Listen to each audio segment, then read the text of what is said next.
Hi, friends. I'm John Kempf, hosting this podcast. I am passionate about developing regenerative agriculture systems that improve soil health, produce crops that are completely resistant to diseases and insects, and produce fruit of such an exceptional quality that we can have a legitimate conversation about growing food as medicine. I've discovered that there are many people with incredible knowledge and information about soil and plant systems and how to develop regenerative agricultural systems. However, much of this knowledge and this information is scattered. It's found all over the place. Some of it has been published in peer-reviewed publications, but there are many incredible stories and a lot of knowledge that has not been published and that hasn't been shared with many people. I started Advancing Eco-Agriculture in 2006 to bring this knowledge together in a more coherent fashion and incorporate it into products and growing systems that growers can easily put into practice. It's my personal mission to have these regenerative agricultural systems become adopted globally and become the mainstream, the status quo, against which all other growing systems are compared. To help achieve this goal, I want to share the knowledge that we have learned in the last decade and make it available to everyone. While we have developed products at AEA that embody the principles of regenerative agriculture systems and make them easier for growers to apply, this knowledge and these principles can be applied anywhere. And when they are applied properly, they will always increase farm profitability and resilience to climate stress. If you have any questions, suggestions, comments, or ideas, topics that you would like for me to discuss, please connect on LinkedIn or on Twitter, where my username is @VisionBuilder7, or you can also email me at john@johnkempf.com. I would very much like to hear from you and to hear your feedback. Be sure to subscribe to this podcast, and thank you very much for listening. Enjoy the show. On this episode, I had the privilege of interviewing Dr. Jerry Pollack, who is a leading researcher in the area of water structure and water ordering, or as he refers to it, a much better term is easy water, which stands for exclusion zone water. Jerry's research work has won some exceptional accolades and has been considered by some people to be the groundbreaking research in biology that is going to become some of the most important research for the 21st century. Jerry's research in how water functions in plants and in cells has tremendous implications for how we understand plant nutrition, nutrient absorption, nutrient flow within plants, and very importantly, how we understand the absorption of nutrients and compounds by plant root systems and by plant leaves. In this discussion, Jerry and I talked about how the exclusion zone effect, the easy effect of water, explains how water can quickly move up to the tops of very tall trees. We talk about how this function of structured water can allow large red blood cells to move through capillaries that are only half the size of the red blood cell. And very importantly, I think one of the key pieces for me was thinking about how biology in the soil can actually increase the soil's water holding capacity directly by developing an environment that can hold more of this exclusion zone water directly around biological substances and biological substrates, even before we begin building large amounts of organic matter. This is something that we've actually observed in the field where we may apply a biological inoculant and get an almost immediate response in water holding capacity and drought resilience, even though there hasn't yet been time to build large amounts of soil organic matter. And lastly, I would strongly recommend for any citizen, scientist, farmer, agronomist who wants to understand how to manage plants and livestock and human health better, you really need to get to Jerry's books. His two books, Cells, Gels, and the Engines of Life, is one. The second is titled The Fourth Phase of Water, and they are on the very, very short list. Both of those books are on the very, very short list of books that I reread regularly, just because they strike at the very foundations of what we think we understand about biology and will fundamentally shift and reshape our understanding of biology in the near future. I hope you please enjoy, and please send us your comments. Thank you. Hi, friends. Welcome, and thank you for listening to the Regenerative Agriculture podcast today. I'm excited to have Jerry Pollack with me from Washington State University. Jerry has done some very groundbreaking research in water And his research work has been described as perhaps having been the most innovative breakthrough in science in the 21st century. And I think certainly for agriculture, it has the potential to be that, because his research in water, plants, and animal bodies and our own bodies are all primarily composed of water. And the understanding that he has developed really changes the way that we need to think about cellular metabolism. So, Jerry, we're very excited to have you and looking forward to hearing your thoughts. Okay, thank you, John. But let me just make one correction. Not Washington State University, which is in Pullman in eastern Washington, and is famous for agriculture. I'm at the University of Washington, which is equally, maybe even more famous, which is located in Seattle. And so there are so many universities with the name Washington that it's really confusing. There's another one called Washington University, not University of Washington, which is in St. Louis. And then there's George Washington University, which is somewhere in D.C. And then even within the state of Washington, there's Western Washington University, and Eastern Washington University, and Central Washington University, and probably myriad more throughout the country. So anyway, I'm at the University of Washington in Seattle, and I wish they'd change their name to make it easier for people, especially Europeans. They have no idea. Presumption is that there's only one university with the name Washington, but it's not true at all. I guess his name is so revered that people consider it a distinction to name their university after him. Anyway, thanks for inviting me. Happy to be on and happy to share what we know about water and other aspects of life. There are a couple of important pieces here. You've written 2 books, which I reread quite frequently: Cells, Gels, and the Engines of Life, and The Fourth Phase of Water. And I guess perhaps as a kickoff, you discovered and described this fourth phase of water as being the exclusion zone, and described how that impacts living systems and impacts cell biology. Can you just give us an overview of exclusion zone water and how that might function in plants and living organisms? How many hours do you have? Okay. Synopsis. Okay, the quick synopsis, and stop me if I'm going astray. So we've all grown up to learn that water has 3 phases: a solid, ice, a liquid, and vapor.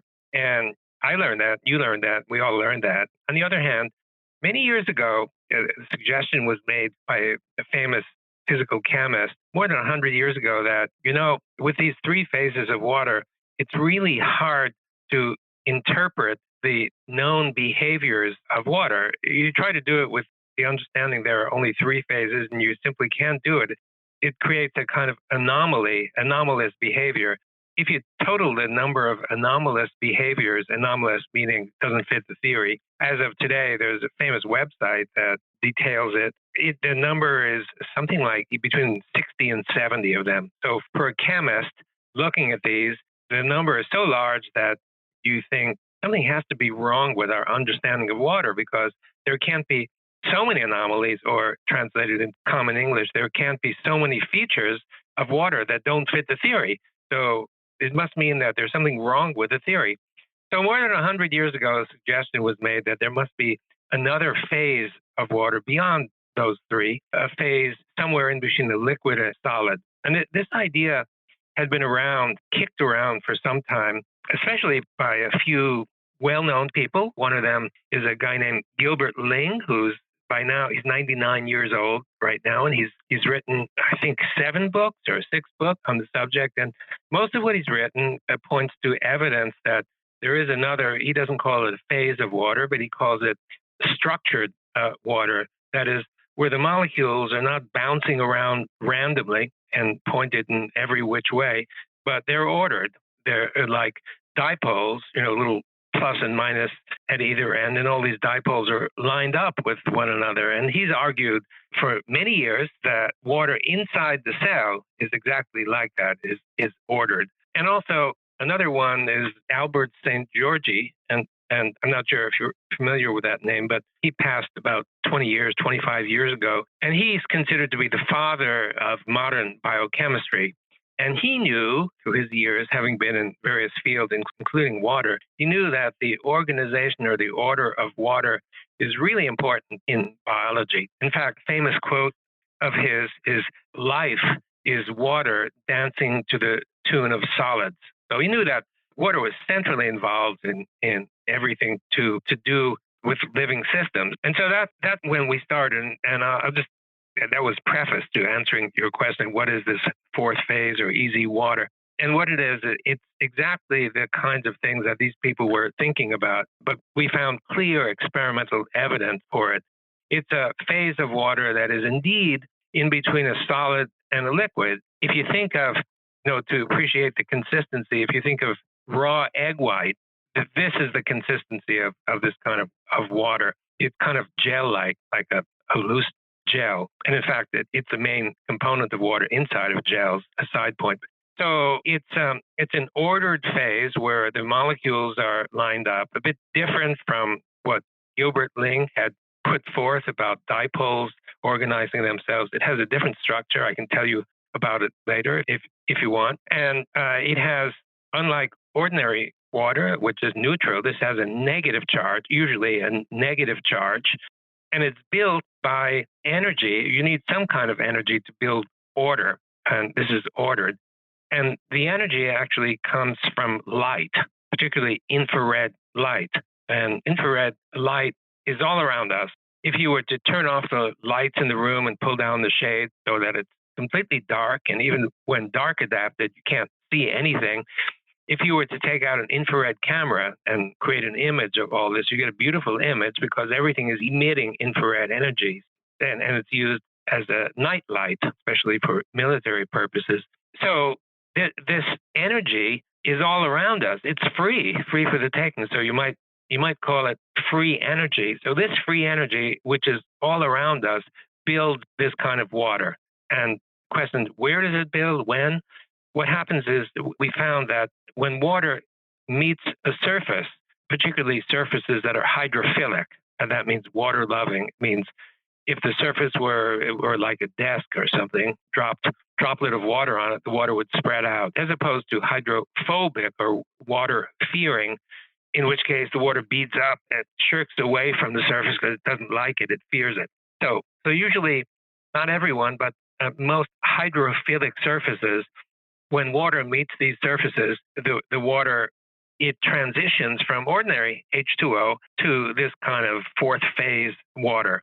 And the reason we call it fourth phase, because it's just different from ordinary liquid water and certainly different from solid water, although the structure is somewhat similar to ice, not the same, but bears some resemblance. And so when the water meets such a surface, what happens is that the water layer, starting with the first layer right next to the surface, undergoes transition from ordinary water to fourth phase water. And it's not just this single molecular layer, that wouldn't be so interesting, but it turns out many, many, many molecular layers build in that way. We found up to millions of molecular layers it can build from such surfaces, all powered by the energy from light, and especially infrared light, which is more powerful to build this kind of structure than other wavelengths of light.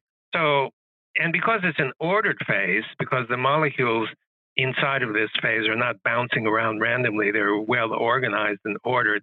In a sense, it's like a crystal. It's a liquid crystal. If you can imagine a crystal of, say, ice, which is a solid crystal, what happens is as the ice builds, it excludes all kinds of materials and particles from the ice. Otherwise, you wouldn't get a pure crystal of ice. You'd get ice containing some junk or garbage or whatever. So crystals, as the crystals build, in order to gain the purity that they show, they have to push out everything else. They exclude other materials. Exactly the same as when the fourth phase builds, it pushes out substances. And that's why we call it exclusion zone, because it excludes.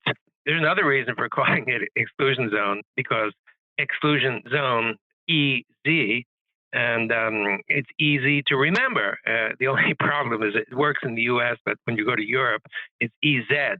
So it's not quite as cool, but it works anyway. So it's kind of got a couple of, or more, or even more than those names. It's EZ water, what I tend to call it, fourth phase water. Some people still refer to structured water, although that really is not an appropriate term because everything has structure. Ordered water is another. They're all essentially the same terms. So is that an okay preliminary descriptor of what we're talking about? That was an outstanding preliminary descriptor. Oh, my goodness. It wasn't so good. And by the way, I would just very, very highly recommend to all of our listeners, this is a topic that is so important. It has so many implications for understanding plants. We're having this conversation. I wanted to introduce you to some of Jerry's work, but you really need to read the book. And so Jerry can give us some ideas, some inspiration and some ideas, but I would strongly recommend that you read Cells, Gels, The Engines of Life and The Fourth Phase of Water, 2 books that are outstanding. So, thank you. Jerry, the follow-up that I have to that initial overview is understanding easy water.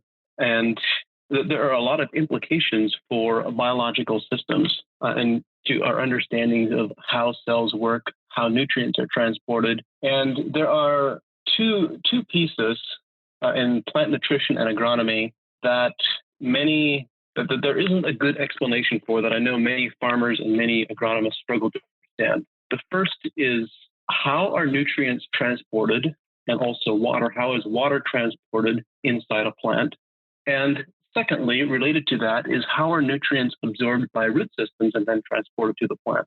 We know there is plenty of evidence to suggest that the current models for how this is thought to work, the evidence doesn't all fit the model. And so we know the model is not quite correct. How might our understanding of easy water be able to shift our thinking?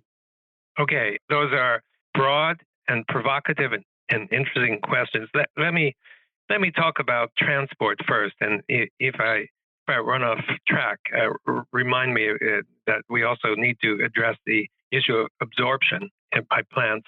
So transport. So the question always arises, how does the water get transported? And I guess the question is most interesting when you think of 100-meter tall redwood trees. How does a column of water get transported from the roots all the way up to the leaves on top? And this has been a conundrum. In fact, just sitting on my desk right now is a picture of Martin Canny. I don't know if you know the name, but Martin, he passed a couple of years ago, and I was sent this memoriam thing, and it's been sitting on my desk. And he was quite a handsome guy when he was in his school days when I saw it. But when I got to know him, he was getting aged and had a lot of problems. And I think he passed, probably he was in his 90s, and he was highly influential. And he's the one that had a famous Scientific American article. I think it was called "How Does the Water Get to the Top of Tall Trees" or something like that. And in this review article, he indicated how difficult the problem was to solve. That nobody really could understand, because a column like that is so high that the amount of energy it would take to raise something, if you've got a head of water on top of you that's 300 feet tall, there's a lot of weight, and it's hard to imagine getting water to move up against such a heavy load. And at that time, he was not clear on what he thought. But eventually, after many discussions, I think he was kind of aligned with our thinking. And he wrote actually a nice little capsule at the back of the Fourth Phase book, which is still there. He said something about, he thought that by reading this book, he would learn how physics and chemistry apply to water. But he said he learned that through water, he learned more about how physics and chemistry work. And I was really pleased with that comment.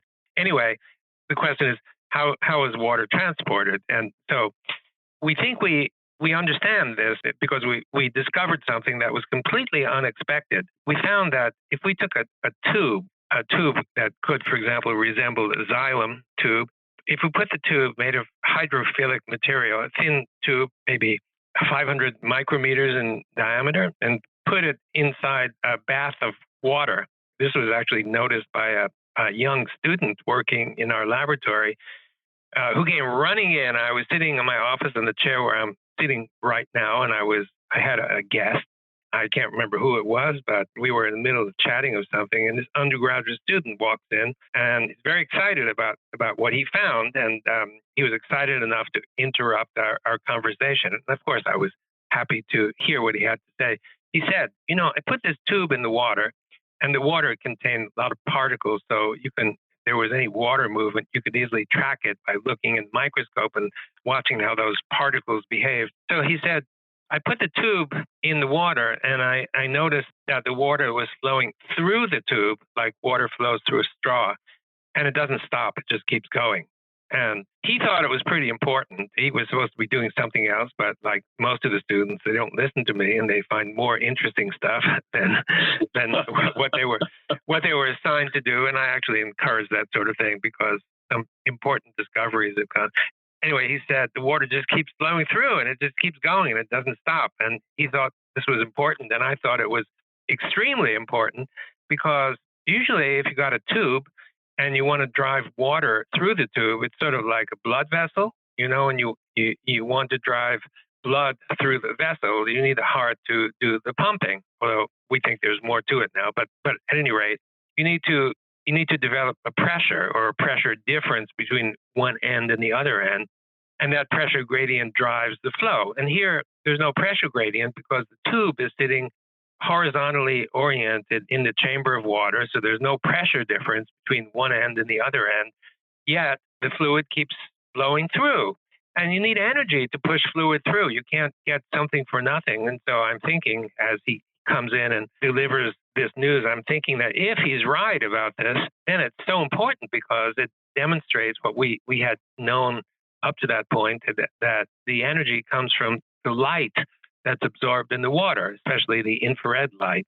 And so I thought, if his observation is real, and we checked it to check for artifacts or errors or stuff, it was correct. If it's correct, it demonstrates the importance of this kind of energy that's being absorbed from the environment. So of course, when you think about plants, the environment is out there is pretty important. So we found out, we did many experiments afterward, that it's the energy from outside, particularly the infrared energy, that gets converted into a different kind of energy. Actually, it's a charge gradient, but we don't need to go into that at the moment. It's in the fourth phase book, but this is what drives flow through the tube. So now we have something completely different and understanding about the driving of flow through a tube, and we can apply that, for example, to what happens in plants and trees, because again, we have these thin tubes, in this case they run vertically, and we know that the energy from outside can be used to basically push the water through this kind of environment. And Martin Canny, by the way, did an experiment, and it appears in my book. He took some xylem and he put some particles inside, and what he saw was an exclusion zone at the edges of the xylem. In other words, this fourth phase water exists as an annulus just inside the xylem tube. And this is exactly what we found in our experiments. We used a hydrophilic tube made of various materials, and always right next to the surface, the material surface of the tube, just inside, is our EZ water or exclusion zone. And so the same thing Martin showed exists in xylem of plants. So therefore, this reinforces the idea that what my students saw in the laboratory may be operative inside the trees, and the energy is now coming from outside. And without going into detail about the mechanism, it has to do with charges that develop inside the tube and charge gradient. So if you have, for example, a lot of protons, the protons, first of all, attach to water molecules, form hydronium ions, and those hydronium ions repel one another. And so if there are fewer hydronium ions up high and more down below, the hydronium ions, which is basically a protonated water, will move upward. And so we're pretty confident that this mechanism is the mechanism that applies in the xylem of plants. And it's detailed, without a couple of diagrams, it's not so complicated, but it's hard without diagrams to explain the details of the mechanism, but it's in the fourth phase book.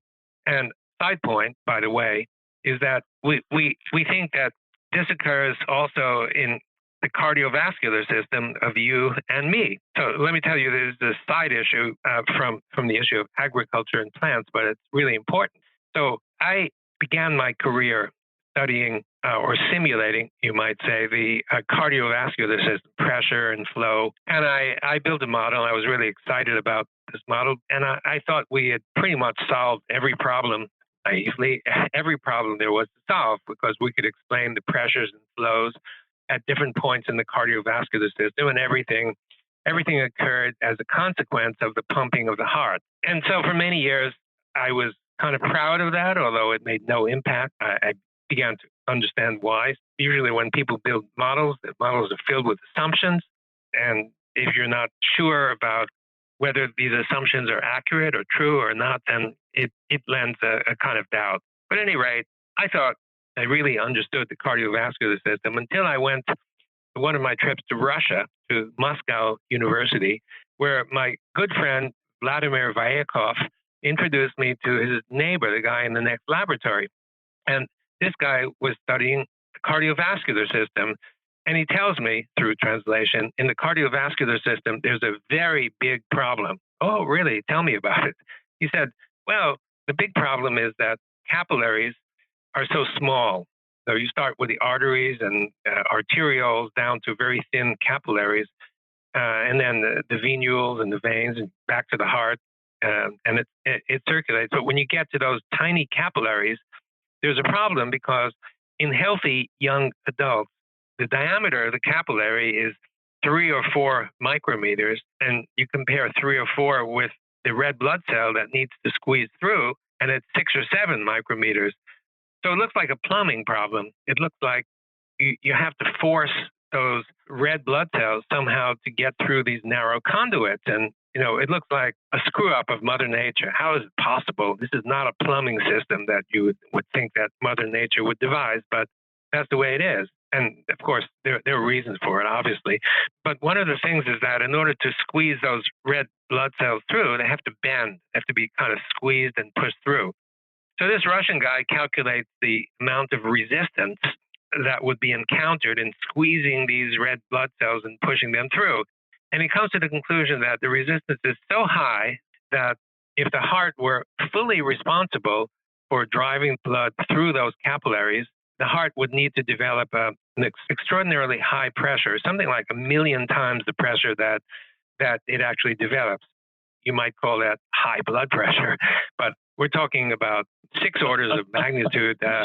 So this is a problem. He says it can't be. There must be something else besides the heart that's doing this, because it just can't be. It's just too far off. And well, that had big influence. The first thing he has had a few ideas about mechanisms. I had my own ideas, and I knew about our work where if you put a tube in a chamber of water, flow goes through the tube like through a straw. So I'm thinking, wow, the same phenomenon could be at play in blood vessels. And we tested it, and my student has just been working on it, writing his PhD dissertation on this, and we found indeed that was the case. We found, first of all, like others have found, if you stop the heart, the flow doesn't cease. This is the first thing that is shocking. And many people don't know about this, but there are a handful of studies over the years that have shown that if you stop the heart in any of a number of ways, you don't stop the flow. It goes down quite a lot, but it keeps going. And so, the question is, well, how is it possible that it can keep going? There must be something that is at work in addition to the heart. And I think what's at work is the mechanism that I've been talking about, where you can get flow propelled by the energy, electromagnetic energy, I guess you'd call it, infrared light energy. And, inside our body, there's lots of infrared because the metabolic energy is heat, and heat is where you get infrared energy. So it's like a sauna. Going into the sauna, you get lots of infrared energy, and that energy is absorbed by the body. So at any rate, we found that if you add infrared energy, that this flow through the capillaries that's retained, even when the heart is not beating, it amplifies enormously. So we're confident that the phenomenon that I mentioned to you, where you get flow in a tube, that it applies not only in our cardiovascular system, but also in the vessels of plants and trees. So that was a long answer to your I guess it was your second question about flow. Jerry, I'd love to follow up on this. Please. And I know that you expressly mentioned that it's difficult to described with the diagram. And so if this question isn't easy to answer, then we can come back to it in some other fashion. But we know to your blood example, we know that having the right electrolyte balance within blood is very important, sodium, potassium, for example. And you mentioned the importance of having the appropriate proton pressure and proton gradients and within plants. And so I'm wondering, how does this awareness also transfer to our understanding of nutrient mobility within the vascular tissue of a plant? Are there important nutrient balances that we should be paying attention to in plant structure as well? Well, there are, but I don't know them. And so I would hesitate to speculate. But I will say one thing, that if you want to transfer something through tissue or through a vessel, there is a way to do this. And I hesitate to come across as though I'm trying to sell my books, but in the first book, The Cells, Gels, and the Engines of Life, this is described in detail. What it involves is, if you can imagine a tube filled with easy water, with structured water, and that tube tends to exclude everything, almost everything. We can't say everything because we haven't studied everything. However, if there's a region along the tube that is not the ordered or easy water, but is ordinary water, the solutes will or nutrients or whatever you like will tend to gather in that zone. There is a process that I described called zone melting, which pretty much does exactly this. So again, along the tube, inside the tube, you've got structured water, but in some region along that structured water, you have a zone that's not structured, and so all of the nutrients would be there. Now, if this non-structured zone propagates along the inside of the tube, then the nutrients will move with it. See, and this is a way of transporting substances, and I think that this may operate inside the cell. See, if the cell, you think of the cell as containing only structured water, and I think there's fair evidence that most of the water inside the cell contains easy water, then all the nutrients would seem to get excluded. See, and that won't work. And so you need to have regions inside the cell that are non-structured, at least transiently non-structured, and then you can move things from outside to inside or inside to outside. And I think this is the way nature does it.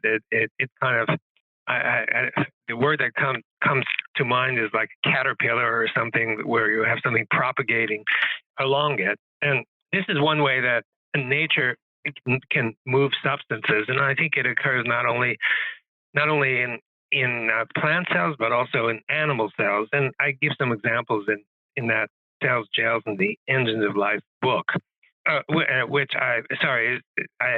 book was published some years ago, and few things have changed. Mostly, I think the book is as accurate as it was then. I think it's as accurate now, with the exception of a few considerations that are slightly different based on what we found since then. But I think this is how nutrients can move from one place to another place.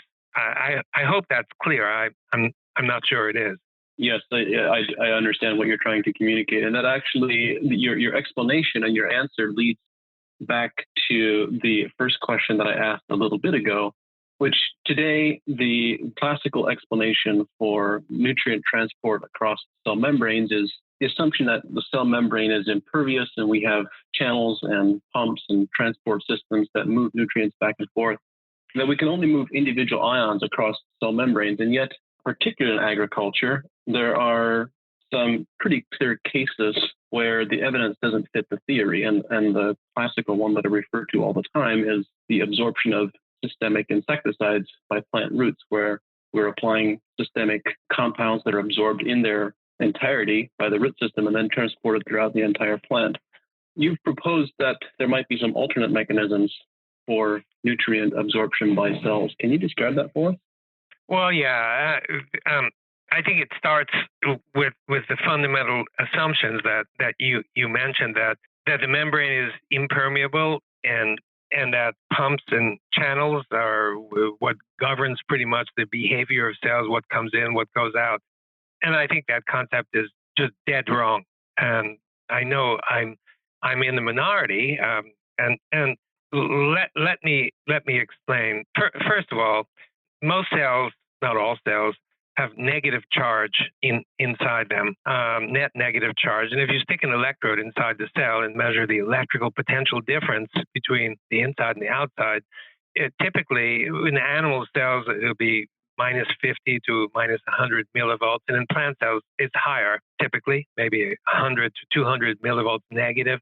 But at any rate, the inside of the cell is negative. And this is reported by many people for many years. And I think there's no question about it. The only question is, how does it occur? What's the reason for it? And somebody came up many years ago, got a Nobel Prize for suggesting a sodium pump.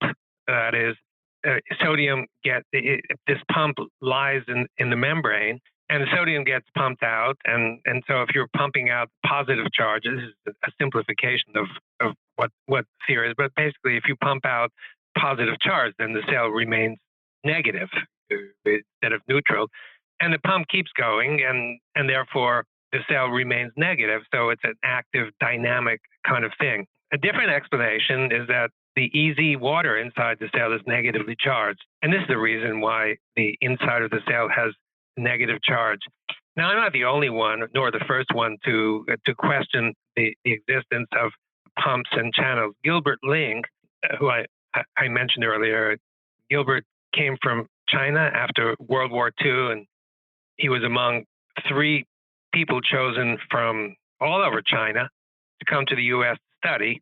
And there were 3, and one of them, I think one passed, and one of them got a Nobel Prize in physics. And then there was Gilbert Ling, who many people suggested is deserving of at least one Nobel Prize and maybe more, but he's been passed over, at least so far. And so Gilbert did some experiments to check this idea that the membrane contained pumps. And what he did was to poison the cell in many different ways. I mean, it was, you might say, overkill.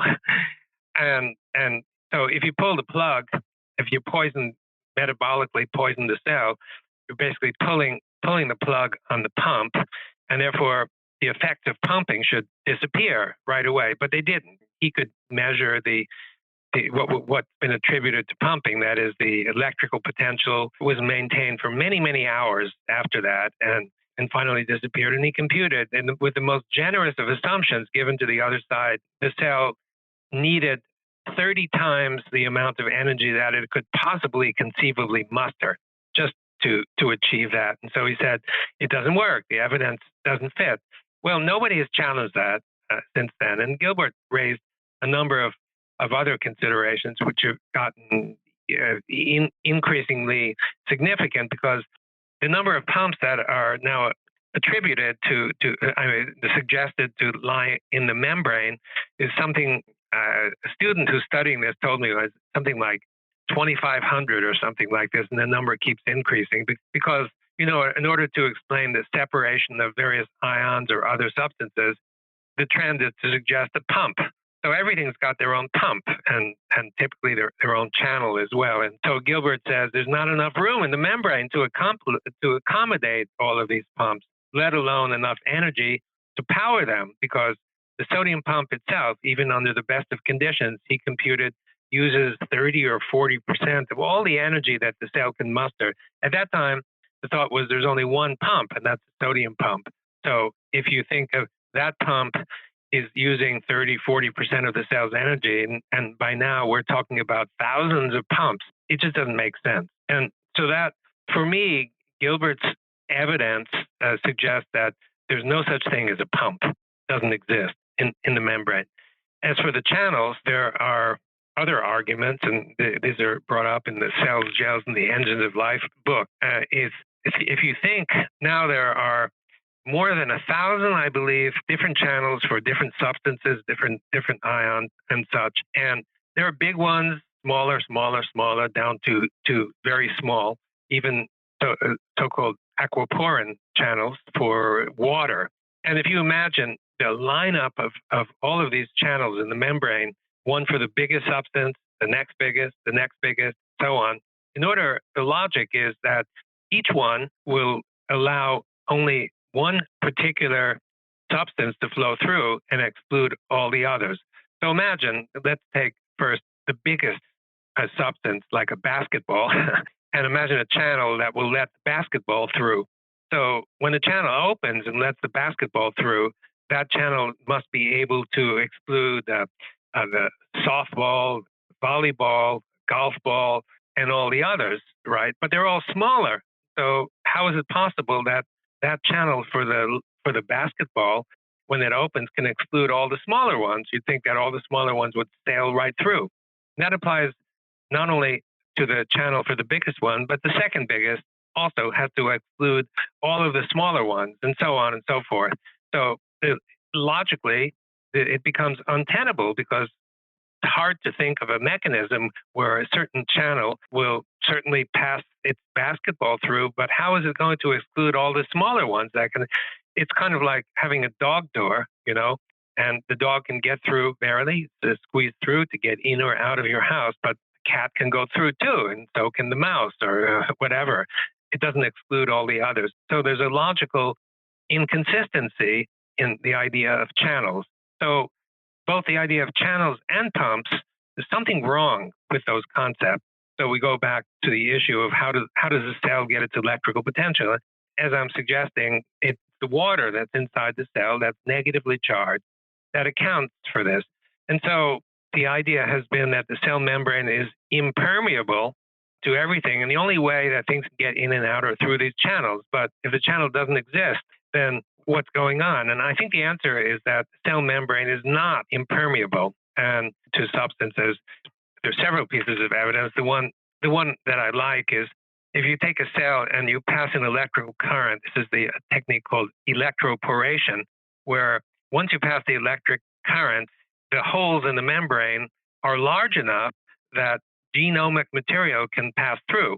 So we're talking about really big molecules can pass through. And the evidence for that is if you take new genetic information and put it outside the cell, it gets incorporated and the cell expresses those genes. So it means the new genetic material must be getting from outside to inside the cell, and it must be getting from the outside to the inside through those holes that are blasted in the cell by the electrical pulse. Now, if that's true, and by the way, this can occur once you pass the electrical current, you can put the genomic material outside a day later and it still gets in. So it must mean that these giant holes in the membrane are there.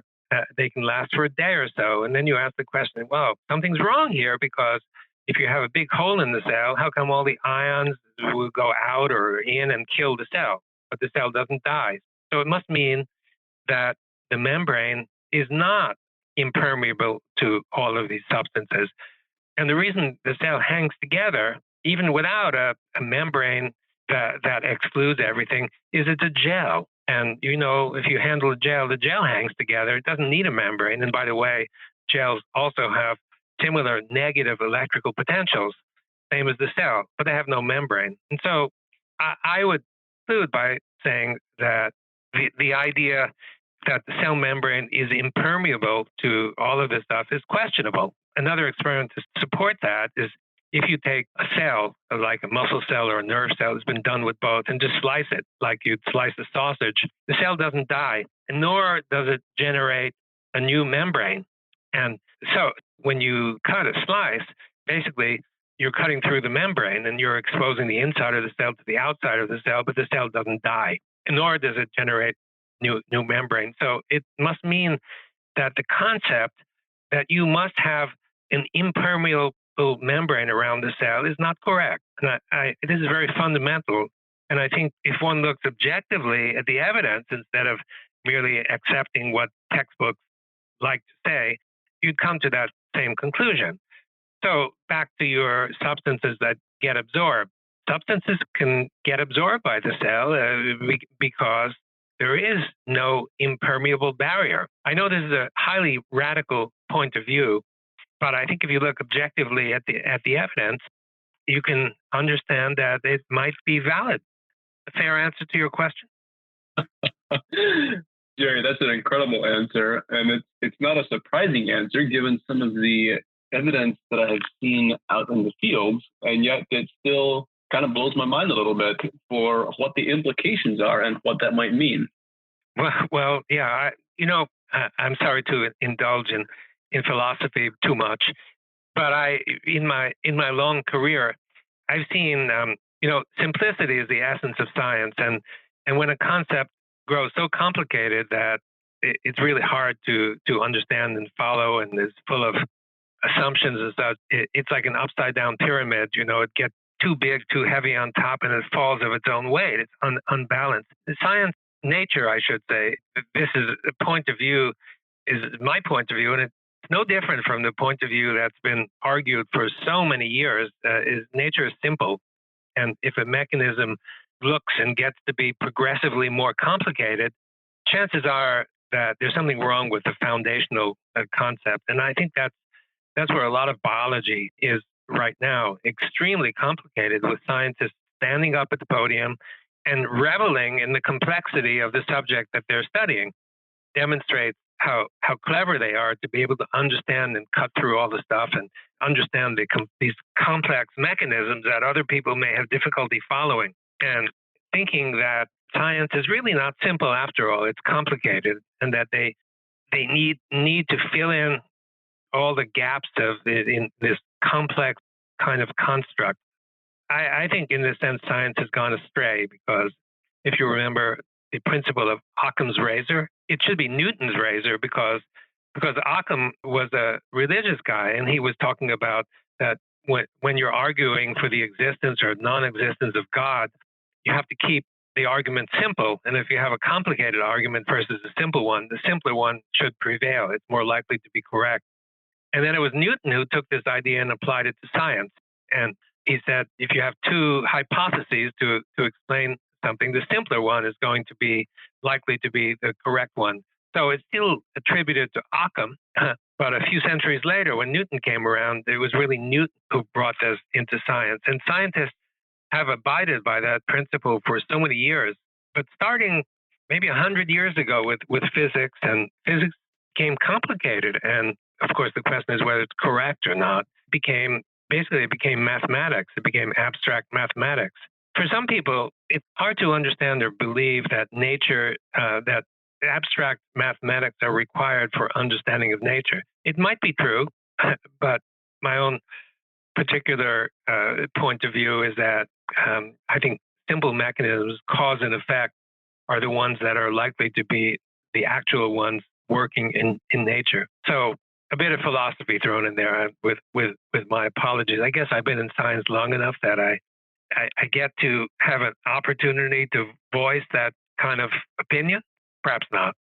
Well, I think it's a very valid opinion, and something that you don't need to apologize for expressing, because it's one that I believe many people, at least many of the people that I communicate with, agree with very much so. I'm still trying to fully understand a permeable membrane instead of a non-permeable membrane. So I guess the simple question is then, where is the limitation, or what is the limitation of cellular absorption of compounds? What do they have the capacity to absorb or not absorb?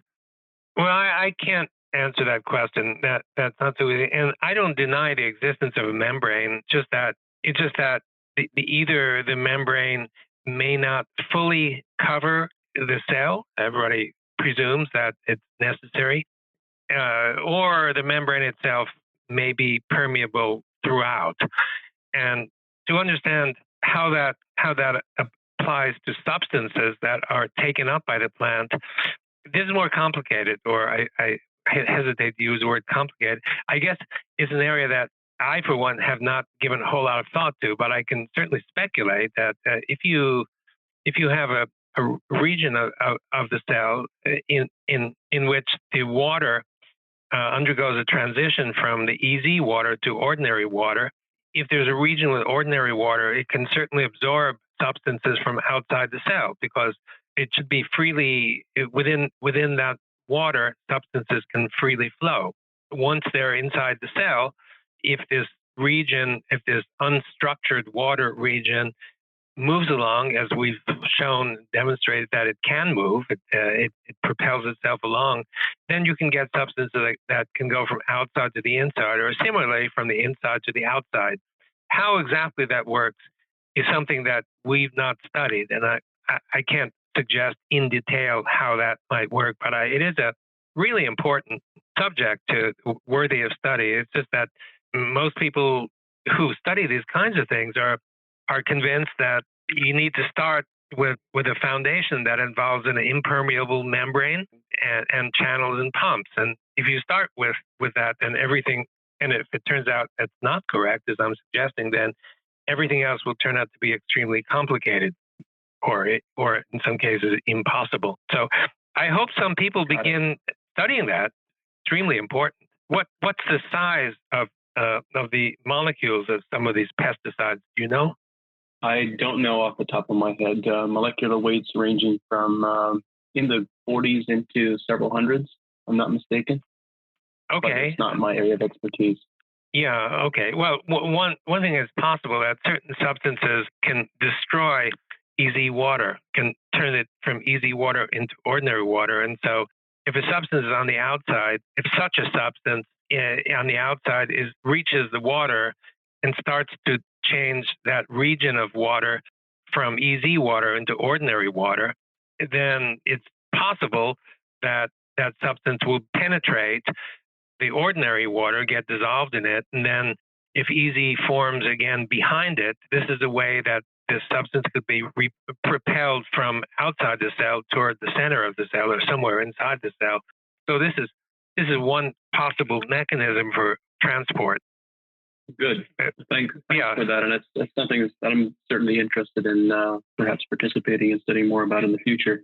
I think another area, as we've been having this conversation, another area has popped into my mind that I'm wondering what the implications might be. Today, we have a water crisis in agriculture. And what I mean by that is we have soils that do not hold water very well. They've lost their aggregate structure, crumb structure. And so water doesn't infiltrate into the soils very well anymore. And soils have also lost much of their water holding capacity due to loss of organic matter and the items that I mentioned earlier, aggregate structure, etc.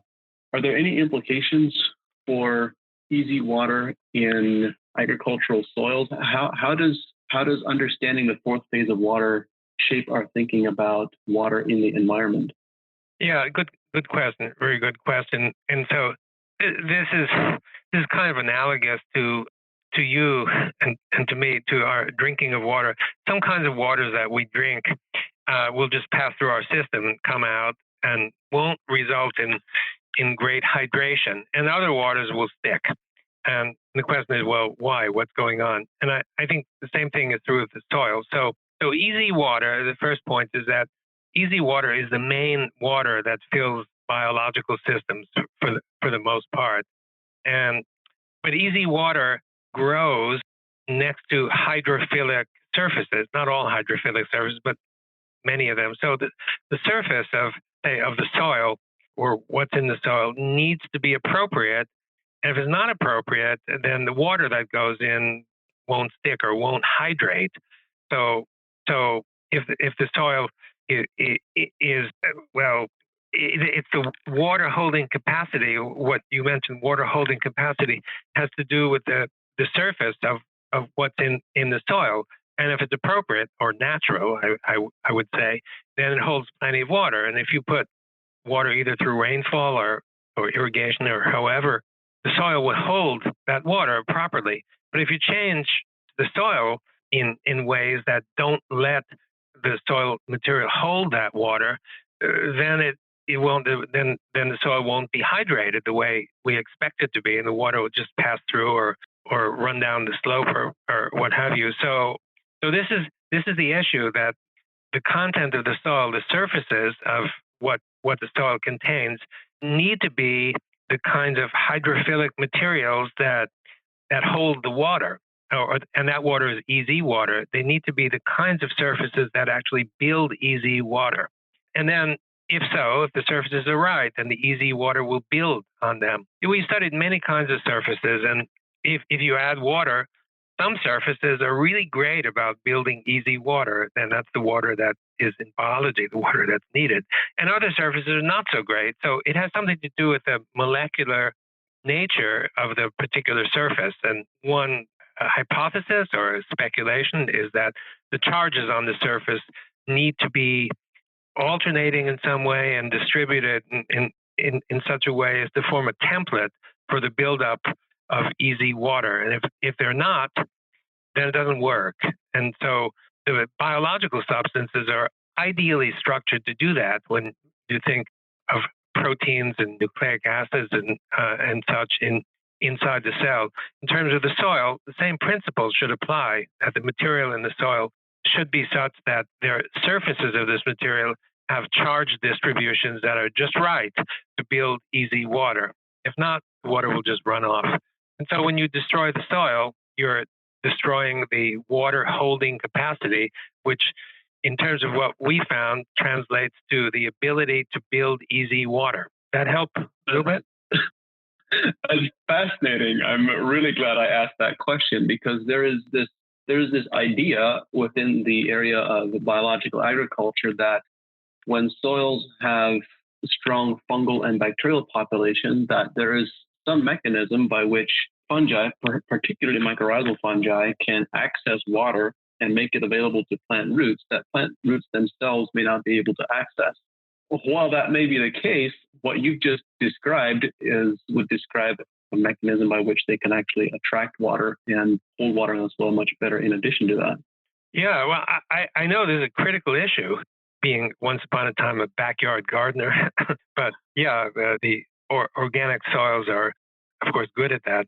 We don't use any pesticides of any sort. I mean, these are just awful poisons for us. And I think a lot of people are quite aware of this. Yeah. So, Jerry, what is the question you wish I would have asked? The question. Oh boy, the question. Well, I guess there are a couple of questions. I guess I had wished that you might ask me about the role of water in our health, but I know you're agriculturally oriented. I wish you would have asked that, because well, it's the same thing. In a way, it's the same thing. Yes, please. What is the role of water in health? Well, from our point of view, what we've learned, water is absolutely central for health. It's not just a passive, like a tub full of water in which the important molecules of life bathe. If you look in the biochemistry or cell biology book, I'm not sure about plant biology. Maybe it's different. I haven't read them, but water is considered not quite so important. It's just kind of something to bathe the molecules. And in some books, it's even hard to find the word water in the index, because it's so secondary. The first chapter will always talk about water and its properties, and then the rest of the chapters will go on to fail to mention water at all. But water is so central, and I think the reason it's central is that every protein in our body, and of course the proteins, when the proteins fold, that does the work of the cell. So like in a muscle cell, myosin and actin proteins fold in some way, and that gives us contraction. And then they unfold, and we get back to the relaxed state. But they're all surrounded by water, although biologists often forget that these molecules are bathed in water. And the kind of water they're bathed in is easy water. So easy water surrounds or jackets or blankets each one of these proteins. And when the protein is about to fold, its normal environment is easy water is surrounding it. In fact, the easy water and the protein are really a single unit together. They're one and the same. You can't separate them. And so if the cell is missing this kind of easy water, or it's deficient in it, or you might say it's dehydrated, can't function properly. You can't, if you're dehydrated, you can't play another match of tennis and expect to win. You need to get rehydrated. And so the cell can't function properly unless it's properly hydrated. So from our point of view, what that turns into is you need a full amount of easy water in your cell for that cell to function properly. And so a good deal of health, according to this paradigm, centers on hydration, centers on what can you do to build your hydration. And I guess the same thing is true in the plants as well. And there are, very true. And what you can do, there are a whole bunch of simple things that you can do. And one of them I mentioned is the sauna or sauna, depending on if you're from Finland or not. And it's hot. It's always hot. It can be dry or humid, but it's always hot. And associated with this heat is infrared energy. So if you sit in a sauna, you're absorbing a whole lot of infrared energy. And this infrared energy is what builds easy water. So the reason, I think, or one reason you feel good, re-energized after you sit in the sauna, is that you're absorbing so much infrared energy that it builds easy water inside your cells, and especially in those cells that had been deficient in easy water. They come up to their usual complement. And so when you get out of there, you feel good. Either your brain feels stimulated and refreshed, or your muscles don't ache anymore, et cetera, et cetera. And so this is one easy thing, so-called easy thing for you to do to improve your health. Another one is what plants do naturally, and that is earthing or grounding themselves, because they're in the ground. And there are a lot of biophysical and health studies now that show that if you ground yourself or earth yourself by either walking barefoot in the sand or on the grass, or immerse yourself in a mud bath or something, you're connecting yourself electrically to the earth. And it turns out, although I didn't know this myself until about a decade ago, that the earth has a net negative charge. I'm not sure if you're aware of this, but I grew up as a student in electrical engineering.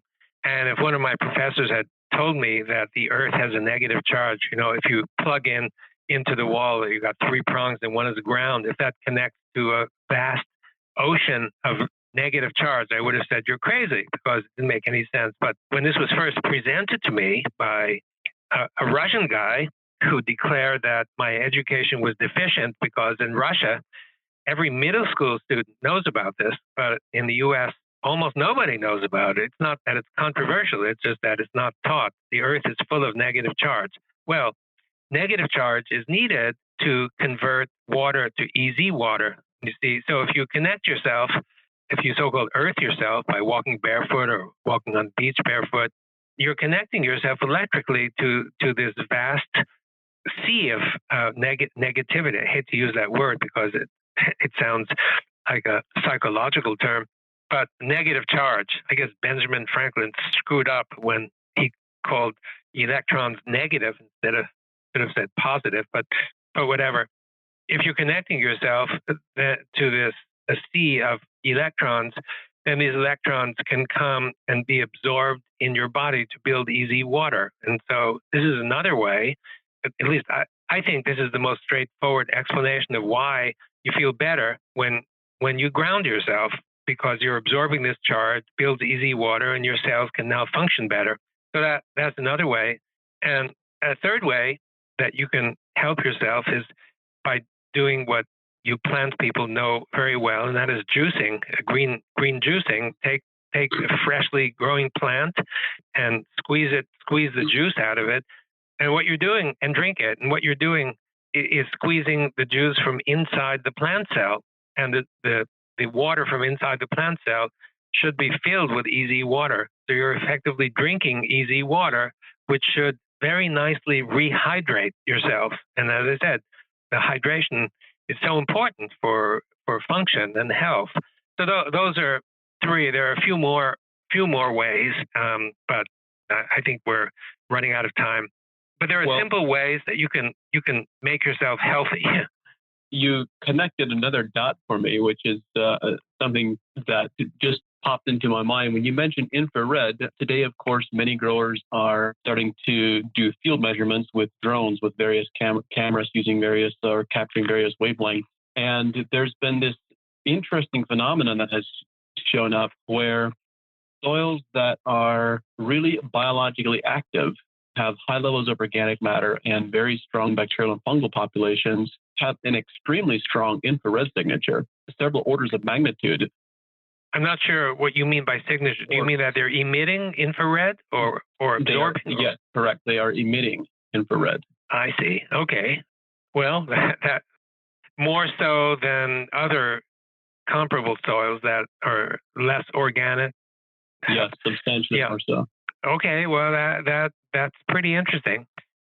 When when you build easy water, there are lots of charges that are moving around from one point to another. And it's basically charge movement that gives rise to electromagnetic radiation, especially in the infrared region. So this could be an indication of charges moving around to build easy water. It's not the necessary condition, but that would be one interpretation of what's going on. So that would fit very nicely. Hadn't been aware of that. That's interesting information. Yeah. All right. Well, to all of our listeners, I will be posting links to Jerry's books at the bottom of this podcast episode. You'll be able to purchase them directly online. Thank you all for listening. Jerry, thank you very much for joining us here on the podcast. Very grateful for the insights that you've shared. And thank you, John. What you're doing. Yeah, I really appreciate the invitation. Thank you so much. This is stuff that excites me. I love to talk about it. Awesome. Thanks, Jerry. Okay, take care. This podcast was brought to you by a great company that I work for, AEA, Advancing Eco-Agriculture, the leader in regenerative agriculture since 2006. At AEA, we believe in challenging the status quo to find more profitable and regenerative ways to grow crops. We also believe that healthy plants are resistant to pests and disease, and that to grow healthy plants, we must first think differently about agriculture, about empowering life instead of suppressing life, about regeneration instead of degeneration. To achieve this, we formulate and sell products that help growers produce higher quality yield with less risk of crop failure. In short, we help growers make more money with less risk. Thank you for listening.